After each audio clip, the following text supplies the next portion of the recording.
भद्रक पौरांचल एलखा नुआनगर अंचल पुलिस चढ़ाऊ घटना drugs queen kanji Fatima को गिरफ्त कर कोर्ट चालाण करिछि पुलिस 16.350 ग्राम ब्राउन सुगर जबत करने 30,44,855 टंका समेत 7टी मोबाइल फोन एवं विभिन्न बैंक ब्लैंक चेक और स्टाम्प पेपर मध्य जबत करिछि पुलिस। ए ब्राउन सुगर कारबार रे महिला सहित आउ केउ व्यक्ति संपर्क रही। महिला जनक ब्राउन सुगर केउठु आनी बेपार करुथिले से नहीं खोलताड़ जारी रखी पुलिस।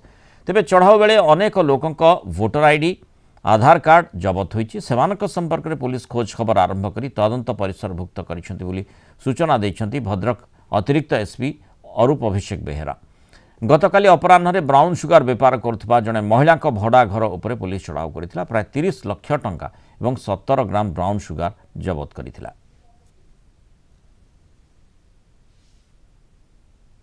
हर समय पाखु ड्रग्स ब्राउन सुगर जबत होता है सहित लक्षाधिक टंका जबत कराइला।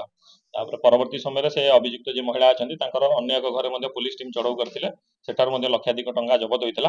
आमर सर्वमोट से महिला 30,44,855 टंका जबत कराई। 7टी मोबाइल फोन जबत कराई और अन्य बहुत डॉक्यूमेंट ब्लैंक चेक ये किसी जबत कराई। और जबत होता ड्रग्स परिमाण हूँ 16.350 बा 16.350 ग्राम जबत कराई।